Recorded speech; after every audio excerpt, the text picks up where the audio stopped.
ओम शांति।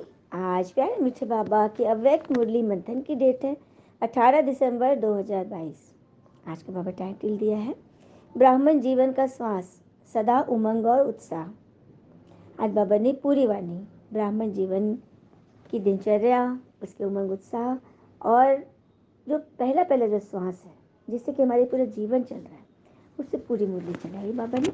तो आज त्रिमूर्ति शिव बाबा सब बच्चों को विशेष 3 संबंधों से देख रहे हैं। तो सबसे पहला प्यारा संबंध है सर्व प्राप्तियों के मालिक वारिस हो आप। दूसरा है ईश्वरीय विद्यार्थी। तीसरा संबंध है सदगुरु के प्यारे हो। तो कौन कौन से 3 संबंध है? सर्व प्राप्तियों के मालिक अर्थात वारिस बच्चे, वारिस के साथ ईश्वरीय विद्यार्थी, और तीसरा हर कदम में फॉलो करने वाले सदगुरु के प्यारे हो। आज विशेष त्रिमूर्ति शिव जयंती मनाने की उमंग से सभी भाग भाग के यहाँ पहुँचे हो ना। बाबा बोल रहे हैं शिव जयंती के समय मधुबन में बच्चे जो पहुँचे बाबा से मिलन मनाने, तो ये बाबा कह रहे कि सब उमंग भर के भाग भाग के यहाँ आए हो ना। बाबा को मुबारक देने आए हो, वह भगवान से मुबारक लेने आए हो, दोनों काम करने आए हो ना। तो बाबा बच्चों को इस अलौकिक दिव्य जन्म की व इस डायमंड जयंती की पद्मा पदम गुना मुबारक दे रहे हैं। हम बच्चों ने भी बाबा को बहुत बहुत मुबारक दिया। फिर बाबा कह रहे हैं ब्राह्मणों की अलौकिक डिक्शनरी में मनाने का अर्थ होता है बनना। तो सिर्फ आज उत्सव मनाएंगे, वह सदा उत्साह भरी जीवन बनाएंगे। जैसे दुनिया में लोग त्योहार मनाते हैं, एक दिन मनाते हैं, एक दिन, वो भी कुछ घंटे। लेकिन बाबा कह रहे हैं आपका त्योहार जो है वो मनाना है कि बनना है, सदा उत्सव भरी जीवन बनाना है ना। जैसे स्थूल शरीर में श्वास है तो जीवन है। हाँ, इस शरीर में सांस है तो जीवन है। अगर सांस खत्म हो गया तो जीवन क्या होगी? खत्म। तो ऐसे ब्राह्मण जीवन का श्वास है सदा उमंग और उत्साह। ब्राह्मण जीवन में हर सेकंड उमंग उत्साह नहीं तो ब्राह्मण जीवन नहीं। अब देखो, श्वास की गति भी नॉर्मल होनी चाहिए। अगर श्वास की गति बहुत तेज हो जाए तो जीवन यथार्थ नहीं, और स्लो हो जाए तो भी जीवन यथार्थ नहीं। क्या बात है। तो सबसे ज़्यादा तेज गति से हाफ हाफ के कौन चलता है? कौन जानवर? उसकी उसकी उम्र कितनी होती है? वो भी यथार्थ जीवन नहीं है। और एकदम स्लो है, एकदम डल बुद्धि, वो भी सही नहीं है। तो हो जाएगा ना हाई प्रेशर या लो प्रेशर। तो इसको नॉर्मल जीवन तो नहीं कहेंगे ना। तो यहाँ भी चेक करो कि मुझ ब्राह्मण जीवन के उमंग उत्साह की गति नॉर्मल है या कभी बहुत फास्ट, कभी बहुत स्लो हो जाती है। एक रस रहते हैं क्या? तो एक रस होना चाहिए, कभी बहुत कभी कम, यह तो अच्छा नहीं है ना। इसीलिए संगम युग की हर घड़ी उत्सव है। यह तो विशेष मनोरंजन के लिए मनाते हो, क्योंकि ब्राह्मण जीवन में और कहाँ जाकर मनोरंजन मनाएंगे? क्या बात है। हमारा मनोरंजन बनाने का जो हेड क्वार्टर है मधुबन माउंट आबू, तो यहाँ ही मनाएंगे ना, और मेरे साथ मनाएंगे ना। कहाँ विशेष सागर के किनारे पर या बगीचे में या क्लब में तो नहीं जाएंगे। अच्छा, दुनिया में भी जो पिकनिक मनाते हो कहाँ जाते हो? एकांत में जाते हो ना, पहाड़ों पे जाते हो, सागर किनारे जाते हो, बगीचे में जाते हो। तो मधुबन में स्वयं सागर आया हुआ है, ज्ञान सागर के पास आते हो पिकनिक मनाने। कितनी बड़ी बात है। इसीलिए संगम युग की हर घड़ी उत्सव है। फिर बाबा ने बोला तो शिव जयंती व शिवरात्रि दोनों के रहस्य को अच्छी तरह से जान गए हो ना। तो दूसरे को स्पष्ट सुना भी सकते हो। जब खुद जानोगे तभी तो दूसरे को स्पष्ट सुनाओगे, क्योंकि भगवान की भी जयंती और तुम बच्चों की भी जयंती। अपने बर्थडे का रहस्य तो सुना सकते हो ना।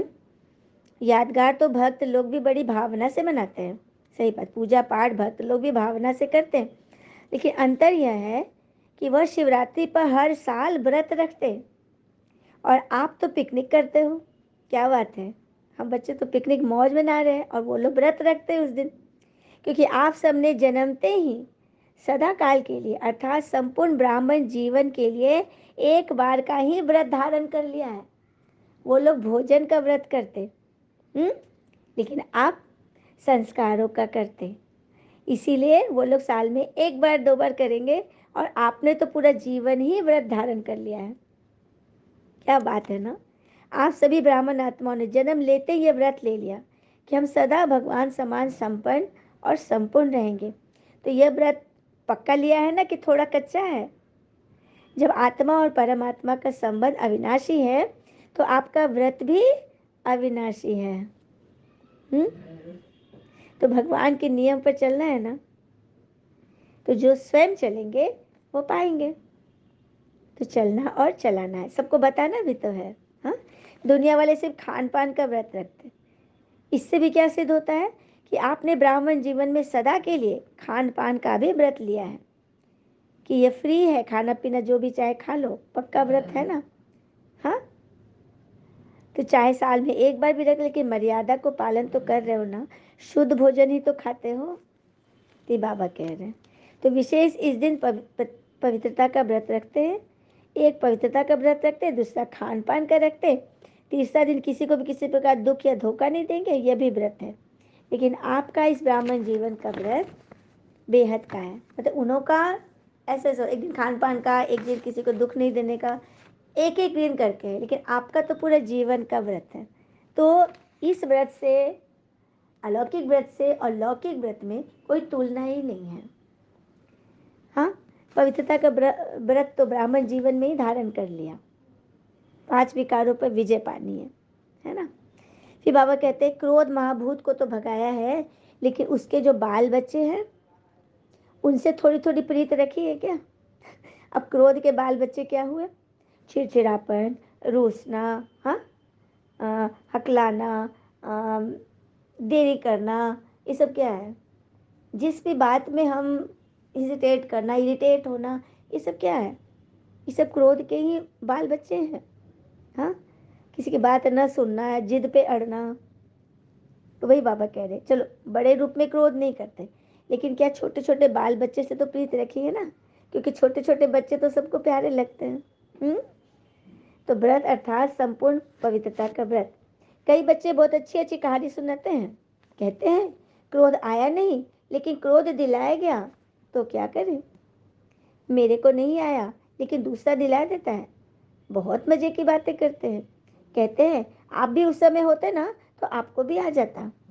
तो बाप दादा क्या कहेंगे? बाप दादा भी कहते अच्छा, तुमको माफ कर दिया लेकिन आगे फिर नहीं करना। मतलब ऐसे ऐसे बातें बाबा से करते हैं, मतलब अकेले में भगवान के सामने ऐसे बोलते हैं। तो बाबा कहते चलो अभी किया सो किया, आगे नहीं करना। फिर बाबा कह रहे शिवरात्रि का अर्थ ही है अंधकार मिटाए प्रकाश लाने वाली रात्रि। मास्टर ज्ञान सूर्य प्रगटा होना, यह है शिवरात्रि। आप भी मास्टर ज्ञान सूर्य बन विश्व में अंधकार को मिटाए रोशनी देने वाले हो ना। जैसे भगवान आकर अपने ज्ञान प्रकाश से हमें प्रकाशित कर रहे हैं, तो हमारा काम है पूरे विश्व के अंधकार को मिटाना। जो विश्व को रोशनी देने वाला है वो स्वयं क्या होगा? वो स्वयं अंधकार में तो नहीं होगा ना। दीपक के माफिक तो नहीं होना कि दीपक के नीचे अंधियारा होता है।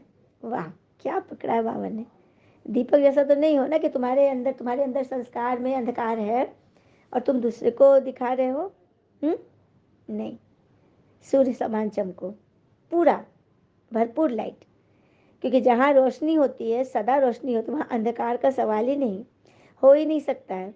अगर किसी प्रकार का विकार का अंश है तो उसको रोशनी कहेंगे, अंधकार कहेंगे? तो अंधकार खत्म हो गया है ना, बाबा पूछ रहे हैं। फिर बाबा बोले शिवरात्रि पर विशेष क्या करेंगे?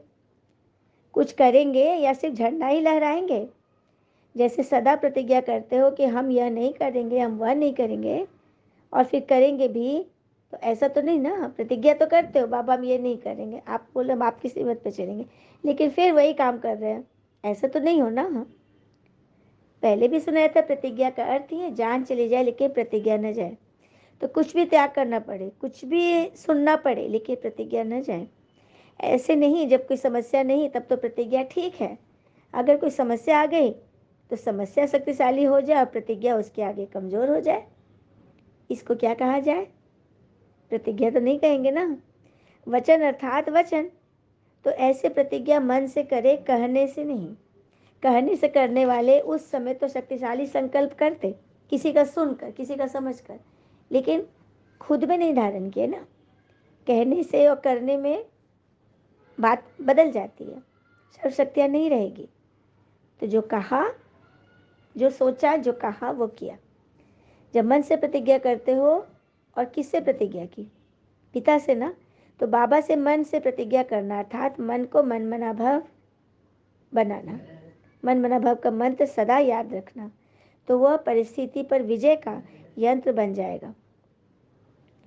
हाँ, और सदा यह सोचना कि बस हुआ ही पड़ा है, निश्चय और सफलता में निश्चित होगा। यह है फर्स्ट नंबर की प्रतिज्ञा। सुनो, बाबा ने प्रतिज्ञा की भी लिस्ट बना दी है, रैंक निकाली है। फर्स्ट नंबर की प्रतिज्ञा है, निश्चय है, सफलता हुई पड़ी है, होना ही है। यह है फर्स्ट नंबर की प्रतिज्ञा। और सेकेंड नंबर की प्रतिज्ञा है, बनना तो है, करना तो है, पता नहीं कब हो जाए। तो यह तो की भाषा अर्थात तोता हो गया। सेकेंड नंबर की प्रतिज्ञा सभी नोट कर रहे हैं ना? बाप दादा के पास हर एक ने कितनी बार प्रतिज्ञा की है, वह सारा फाइल में है। फाइल बहुत बड़े हो गए हैं, बाबा बोल रहे हैं। बच्चे लोग खूब प्रतिज्ञा करते हैं, फाइल बहुत बड़े हो गए हैं। तो फाइल मत भरो, फाइनल पढ़ो, फाइनल रिजल्ट निकालो। जब कोई बाप दादा को कहते हैं कि प्रतिज्ञा की चिट्ठी लिखाए, तो बाप दादा के सामने सारी फाइल आ जाते हैं। फाइल में कागज ऐड करेंगे कि फाइनल प्रतिज्ञा करेंगे, मतलब जो पिछले लिखा हुआ है उसी को पूरा करेंगे कि फिर नया है वो चिपका देंगे। प्रतिज्ञा कमजोर होने का एक ही कारण है, बाप दादा ने देखा, हाँ, कि एक ही शब्द है कि बॉडी कंसर्न्स का मैंपन। यह मैं शब्द ही धोखा देता है। मैं यह समझता हूँ, मैं यह कर सकता हूँ, हाँ।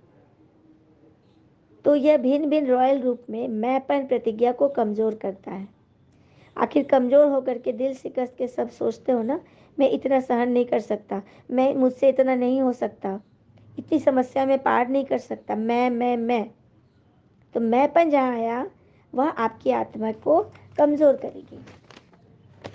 उसको उसकी बलि चढ़ाओ।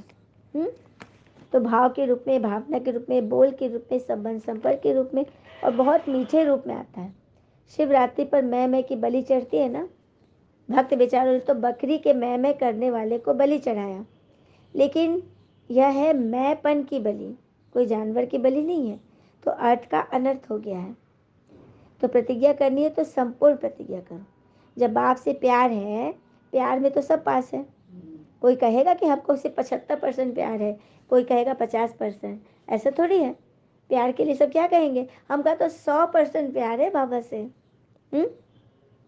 तो बाबा भी कहते हैं कि सभी प्यार करने वाले, इसमें तो सभी पास है। तो प्यार में त्याग क्या चीज़ है? तो प्रतिज्ञा मन से करो। कोई जब किसी को प्रेम करता है, किसी को मन में रखता है, तो हमेशा ये तात होती है कि वही काम करे जो उसको पसंद हो, ताकि वो और खुश हो जाए, क्योंकि वो उसे बहुत प्यार करता है। तो जब भगवान से सबका 100% प्यार है, तो भगवान जो हमें कह रहे हैं वो किसके लिए कह रहे हैं? हमारे लिए तो कह रहे हैं। तो उसको पार करके दिखाओ। ये तो बाबा चाहते हैं। इस प्रतिज्ञा को मन से करो और दृढ़ करो। बार बार अपने आप को चेक करो कि प्रतिज्ञा पावरफुल है या परीक्षा पावरफुल है। वो गीत याद है, ये मत कहो खुदा से मेरी मुश्किलें बड़ी हैं, कह दो मुश्किलों से मेरा बाबा बड़ा है। तो परीक्षा पावरफुल नहीं है, प्रतिज्ञा पावरफुल हो। फिर बाबा ने कहा, प्रोग्राम्स तो सभी अच्छे बनाते हो और आगे भी बनेंगे। यह दृढ़ संकल्प यूज किया था, सफल किया।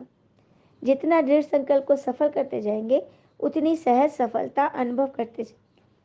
कभी भी यह नहीं सोचो कि यह कैसे होगा, कैसे के बजाय सोचो कि ऐसे होगा। क्या सोचना है? कैसे के बजाय ऐसे होगा, मतलब कारण को सीधे निवारण में।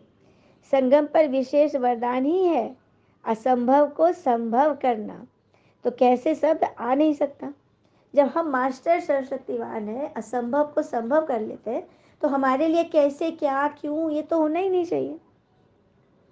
हाँ, निश्चय रखकर चलो कि तो हुआ पड़ा है, सिर्फ प्रैक्टिकल में लाना है। ये रिपीट होना है, बार बार रिपीट हुआ है, कल पहले हुआ था। संकल्प की हलचल है तो सफलता को हलचल मिल जाएगी। क्या बात है। यदि सफलता नहीं मिल रही, बार बार आपको असफलता का मुख देखना पड़ रहा है, इसका मतलब है आपके संकल्प में हलचल है, हल चल रहा है। उबड़ खाबड़ है, तभी सफलता भी उबड़ खाबड़ रूप से आ रही है, जा रही है, आ रही है, जा रही है।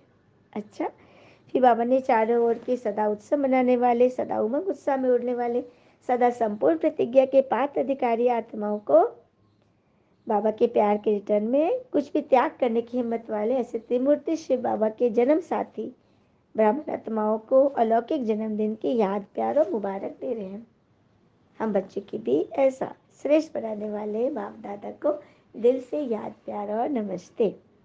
वरदान है, ज्ञान गुण और शक्ति रूपी खजाने द्वारा संपन्नता का अनुभव करने वाले संपत्तिवान भव। ज्ञान गुण और शक्ति रूपी खजाने द्वारा संपन्नता का अनुभव करने वाले संपत्तिवान बनते हैं। जिन बच्चों के पास ज्ञान गुण और शक्तियों का खजाना है वे सदा संपन्न अर्थात संतुष्ट रहते हैं। उनके पास अप्राप्ति का नाम निशान नहीं रहता है। हद की इच्छाओं की अविद्या हो जाती है, वह दाता होते हैं। उनके पास हद की इच्छा व प्राप्ति की उत्पत्ति नहीं होती। वह कभी मांगने वाला मंगता नहीं बन सकते। देखो, चीज़ें तो कोई नहीं मांगता किसी से जनरली, लेकिन किस चीज़ की इच्छा होती है?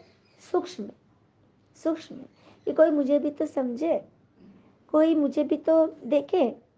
हाँ, तो ये भी तो मंगता ही हो गया ना, मांग ही तो रहे ना सूक्ष्म में।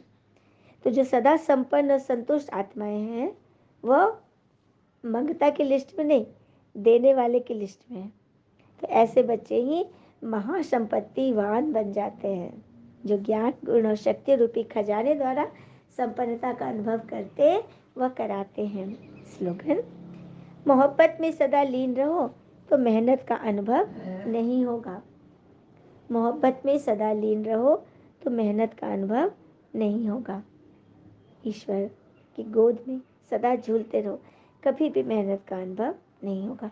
सदैव हल्के रहेंगे, संतुष्ट रहेंगे। अच्छा, ओम शांति। शुक्र मीठे बाबा और बाबा के प्यारे प्यारे बच्चे।